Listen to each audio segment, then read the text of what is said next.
The air was scorching hot, sky polluted, and the lights of the city were blaring with zero abandon. Usually this was normal in hell. After all, it was hell for a reason. Many sinners who couldn't get used to this would work in places with air conditioning or try to reach an underground area called the cold storage, where moist, moldy coolness reigned supreme, as well as aquatic demons. The demons used to this, however, could spend countless hours outside, allowing them to get more things done and become more powerful. As such, it was actually quite frowned upon to openly admit that the hell weather was terrible and annoying to endure. Among these demons, who refused to publicly admit it, was none other than the TV demon Vox. He made absolutely sure to limit his time out of the D Tower to an absolute minimum. There were only two demons who knew a secret. Velvet, who was needed to set up his time plans, specifically to avoid being outside for too long, as well as a very special demoness, knowing about it, who was secretly one of the most important beings for his personal wellness and happiness. It was a stressful day. There were 4 appointments, 2 meetings, and a total of 5 times he had to leave the studio for specific errands to upkeep the various contracts he upheld with different demons. His hands nervously played with the dials on his screen, like a fidget toy, changing the saturation and contrast on not only his face, but also the things he was seeing. Like a built-in LSD trip without the NC side effects. While his other hand was slowly typing letters into his smartphone. "Voxy, baby!" shouted a male voice as the demon it belonged to kicked open the TV demon's door. Vox didn't respond, his eyes only darting towards Valentino. The moth pimp was grinning. He had seen how the TV demon had been suffering all day, and after having his fun watching him suffer, it was finally time. "Voxy, I'm concerned you're overworking yourself." Smirking, the moth slowly walked through Vox's office. A dapper little place. A collection of golden records and framed movie advertisements, as well as various display shelves containing rare alcohol bottles, lined the wall. Casually, the pimp opened one of the containers, gently taking out one of the bottles. "You aren't even telling us as to why you're so anxious. Just a few weeks ago, a day like today, that would have made you happy." While holding the bottle in his upper left and a cigarette in his upper right, Valentino crossed his lower arms. "It's the Alistair thing, isn't it, baby?" This caused the bottle in the pimp's hand to explode suddenly. "Oh, baby, the good booze! Plus, it's all over my coat." "Don't." "Huh?" "Don't say his name." Vox jumped up, pointing at him with a threatening shiver. "Or I cut your tongue out!" But Valentino just hugged himself. That passion, Voxy. You really know how to talk to me." After taking a drag of a cigarette, he puffed some pink smoke up onto the ceiling, which was quickly dispersed by the quickly spinning ceiling fan. "Fine, Voxy, have it your way," moaned Valentino after a long pause. "I call her." "No." "Pardon?" Vox scoffed and looked away. I don't like it when she screws around my brain." Val chuckled. "And here I thought you loved her." Vox's face turned blood red. "Get out." Sure. Just let me take this. With a quick, smug bow, he sneakily grabbed another bottle, only for Vox to shout, "Put that back!" just as he was about to close the door. You were leaning against your kitchen counter inside your home, fingers playing with a small red puddle on the clean marble. Your fingertips ending in long claws with holes at their tips, through which you could consume liquids. It was quite convenient. You could talk while enjoying a drink with the girls, by just putting a finger into the glass. But above all, you love blood. The taste, the smell, the sense of mortality, its warmth, its pleasant thickness. Your claws swirled through the liquid, slowly slurping it up. It belonged to one of your clients, a very important one at that. An addict of lemon candy. The treat was created within the bowels of candy demons. Tall, lanky, sinner-born demons with arms so long they dragged their hands on the ground behind themselves, with burlap sack-like skin making them look like oversized voodoo dolls. The stomachs were unable to fully digest food, making it a nasty, slimy glob in their stomachs. The glob was often considered a delicacy, as the candy demon's stomach sludge was a quite good relaxant, and to enhance it, they would take all different kinds of drugs, as well as tasty fruits, to make the resulting glob especially delicious. The glob, chopped up into bite sizes, would then be wrapped and sold by dealers. But what no one but a few knew was that their blood is wonderfully potent as well. That's why the overlords in charge of taking care of candy demons were at a constant war with vampire demon gangs. But someone of your vocation, well, you could get access to this delicious nectar. You were a mosquito demon, and a beautiful one at that. You had a wonderful slender body, black chitin covering your forearms and lower legs that slowly turned into beautiful, perfectly groomed white skin. You had a little mole above your upper lip and short white hair, just barely able to reach your shoulders. And you had just the most beautiful red lips and eyes. Under your wrists, you had little sacks in which you could store any liquid you consumed with your fingers, either to drink it on demand or to share with others. You had a similar sack inside your chest, just beneath your stomach, that made you look 8 months pregnant at full volume. You looked at the red glowing membranes beneath your arms as you slurped up every drop of blood. It was just then that you received a call. Gracefully you spun around, taking your phone off the wall charger. "Hello," you hummed seductively. "Dusky, baby!" "Oh, well," you smirked, flashing your sharp teeth with delight at no one. "What brings me the honor?" "It's Voxy. Ah!" Valentino produced an exasperated groan.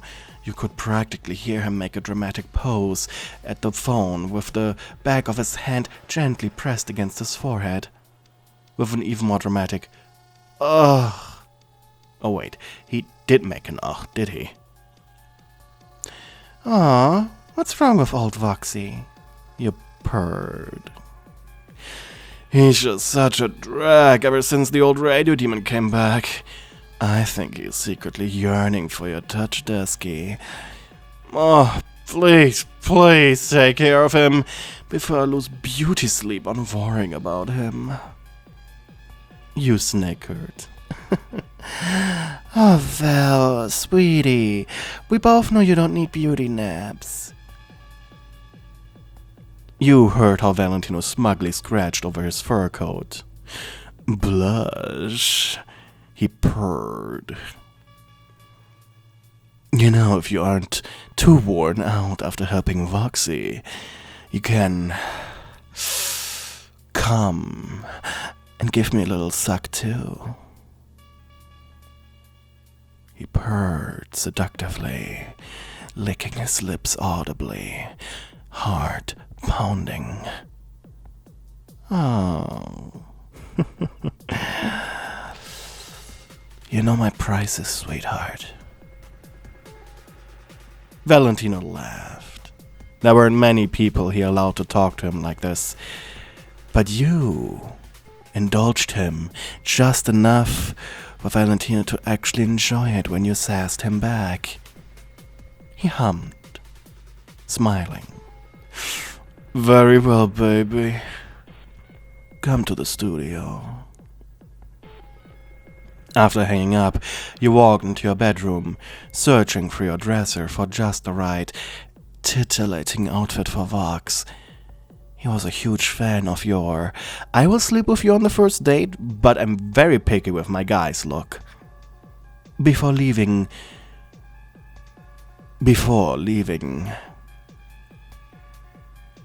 mosquito demons, such as yourself, were rare. Specifically, rare because they usually didn't survive the first extermination. As such, there weren't that many of your kind alive. But you just so happened to be just attractive enough to have gotten the attention of the V's. As such, your services were greatly appreciated, and they gave you a certain amount of freedoms, luxuries, and most importantly, protection. Of course, you knew the moment a different mosquito demon with the same service and a cheaper price would appear, you'd be dropped like a hot potato. After all, Valentino wasn't the type to stay loyal to one woman for long. Or a man, for that matter. And Vox, well, he was a penny pincher. And so you took great care in, quite literally and figuratively, bleeding them dry. You entered the V-Tower with the confidence of someone who screamed, "Yeah, I'm fucking your boss for benefits and there's nothing you can do about it." Walking straight past the tower's reception desk into the elevator. Typing into its security panel the password for Vox's penthouse. Ugh. And what a beautiful penthouse it was. Sure, it was just 4 rooms, which was surprisingly modest for him. The floor was carpeted in a dark blue, white leather furniture surrounding a polished obsidian coffee table. Large bar with a selection of drinks you never heard of. A door to a private bathroom, one private office that also functioned as a bedroom, and on the lower floor of the penthouse was an entire floor dedicated to a mini spa, with massage bench, sauna, and crystal clear pool water. He certainly knew how to live, and you'd suck his dick daily if he'd let you live here, but alas, it wasn't good for his image to have a preferred girl at his place. Oh well, he was still a good customer, and allowed you to live the way you did, even if it was a little lonely sometimes. You helped yourself to 2 glasses and a bottle of pre-mixed strawberry mosquito, knowing that as long as you stayed below $50 when it came to your taking his drinks without asking, he wouldn't shout at you. You sat down on the sofa, placed the 2 glasses next to each other, and filled one of them. You smacked your lips. The drink was simply to die for. Fizzy, minty, and slightly sweet. You would turn on Vox's TV, but if he became too comfortable, he'd get a little aggressive later, which would cause his blood to taste bitter. you needed him to be relatively calm. It was 10 minutes of waiting when you finally saw Vox leave his office, mumbling to himself. His suit was opened up, tie loosely hanging from his neck. Even his top hat hung a little crooked. At first he didn't notice you. He seemed to be looking for the TV remote. It was then you made your presence known. "Looking for this, Voxy?" He stopped moving entirely for a moment. Not a single muscle twitched or spasmed. He was thinking, considering whether or not to kick you out or let you stay. Dusk. Come on. I told Val not to call you. I've better things to worry about. I can't afford a break. That radio demon thing was really weighing him down. You almost felt bad for him, which was surprising to you. Well, perhaps the fact you interacted with the V's so much made you actually give a rat's ass about them.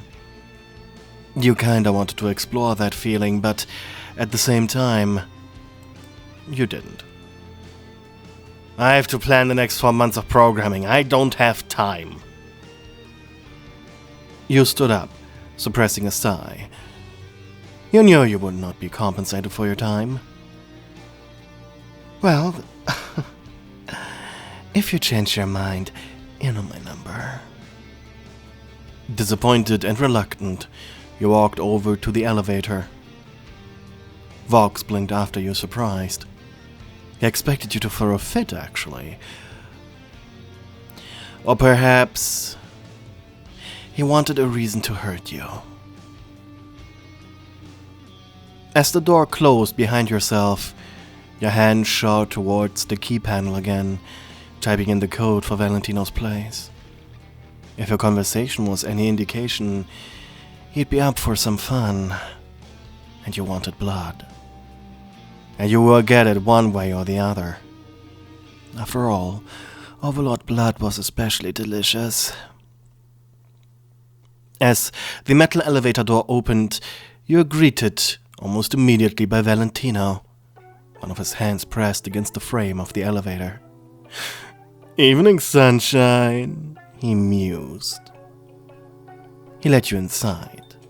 Ugh, did Voxy not want to feel your magic touch? No. Didn't even let me finish my drink. Valentino shook his head. Oh, baby, we can't have that, can we? Immediately, he strutted past you like he was on a catwalk, one hand on his hip. God, he was such a material girl. As you followed him closely behind. Val, sweetie, I'm taking my own, okay? He quickly turned to look at you, almost offended. What? Why? Smugly, you got closer with your face until your nose almost touched his face. I haven't forgotten last time. He flashed his teeth, amused, his lower arms wrapping tightly around your hip. Oh, Dusky baby, don't act like you didn't like it. His tongue lolled out of his mouth, and he licked off your cheek.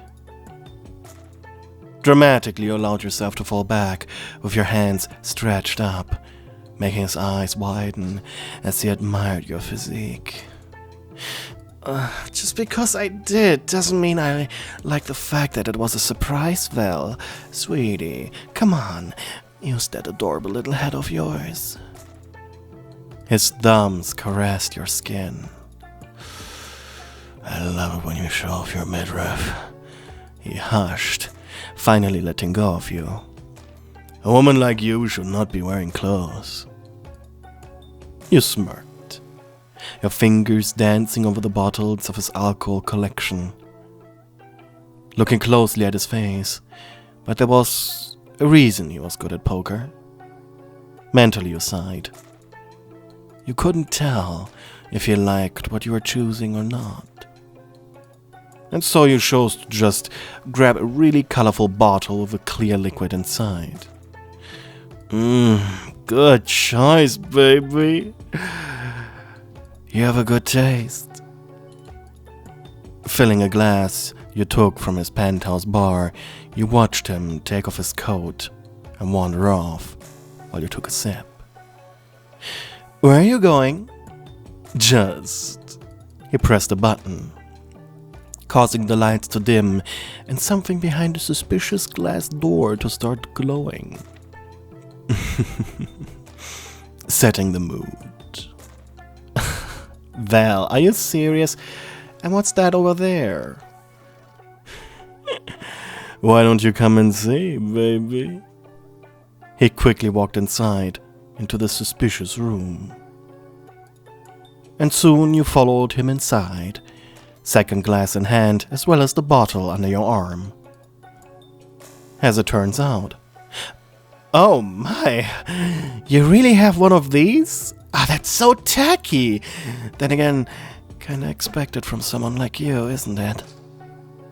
You found yourself inside of a beautiful hot tub room. The floor was laminated with dark, shiny, polished wood. The walls were kept in a pleasant pink. A couple of neon signs illuminated the room, drowning it in colorful light. The hot tub itself was illuminated by multiple white lights. The air was moist, mixed with a very lewd smell that already was messing with your senses. The main attraction, the hot tub, was jet black. The water was emitting gentle steam. You had been so busy looking around you missed Valentino taking off his clothes. With a smirk, he climbed inside, sitting down on the thing's seating, leaning back, proudly grinning at you. Dusky, it's really good for your shoulders. You gotta try it. Gets it all wet, slippery, and supple. With one hand, he rubbed his left shoulder. See, don't you just wanna dig in, baby? You are shivering. This entire place was assaulting your brain. You couldn't resist it. You are fully aware of every sensation, every breath, every touch of your clothes. Quickly you began unbuttoning, but he just gently waded through the water, inviting you with a hand motion. Walking towards him, he took the bottle out of your hands as well as the glasses, placed them on the side of the hot tub, before his slender fingers began to gently unzip your zippers, unbutton your buttons, and tug and pull at the cloths until he just dropped them next to the hot tub. Feeling the warm, wet air against your body was exciting, and so quietly you followed him into his tub. The water was hot. So hot at first you felt like jumping out again, but you endured, knowing in a few minutes the heat of the water would be just an afterthought. The water, meanwhile, was crystal clear. It hid absolutely nothing. Just how you liked it. The two of you started drinking. Val talked about his worries about Vox, as well as his dying jealousy and anger towards Angel Dust, his preferred toy, with very entertaining holds. Meanwhile, any alcohol he gave you swallowed into your stomach sack rather than your actual tummy. You weren't fully sure what crap he was putting in the air, and perhaps getting drunk and high wasn't a good idea. I can certainly tell you're quite tense, Val, sweetie, you finally said. Oh, I am, Dusky. Everything worked just fine, and then that bitch of a princess shows up with her shitty little hotel, and everything is ruined. But I guess that's just good for your business then, isn't it? He paused for a moment, looking at your reaction to what he was saying.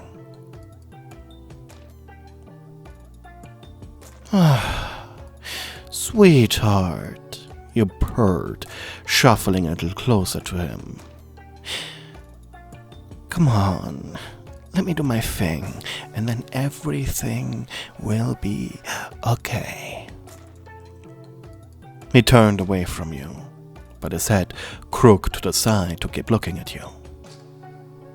And what do you have stored up for me, baby? Gently you placed your chin on his shoulder, looking up at him, and whispered, "Candy demon blood, your favorite." "Oh God, I love you," he said just as your claws combed over his soft, wet back, the water really making your fingers slide more easily. Valentino gasped at your gentle ministrations until he inhaled sharply, your long claws finally breaching his skin. "Oh, baby, warn me next time, will you?" You watched as the little tubes beneath your chitin turned red, watching his blood flow through them. You didn't know exactly the mechanics of it, but sucking blood filled your arms first, and your stomach sac last, giving you just a bit of control over where the various liquids were stored. Strangely enough, releasing them just required a bit of concentration and muscle contractions to choose the correct sac to empty. The hotness of Val's blood was stronger than the water itself, but unlike the hot tub, his red liquids made you feel energized and powerful, Valentino's blood being as delicious as it always was. It was just a hint sweeter than Vox's. A more conventional comparison would be Val being like Pepsi and Vox like Coke. Either way, still so unbelievably tasty and sinful. It was always incredibly hard to stop. Eventually, Valentino groaned in delight. "Oh, baby, I'm seeing stars. And you're one of them. I just wish I had your soul to put it on the big screen." The warmth of the hot tub was making it difficult to tell when you had sucked enough. And so you took him saying that as a sign that he was getting dizzy from the blood loss. And so you pushed the candy demon blood into his stream. As the first wave hit his body, he mused.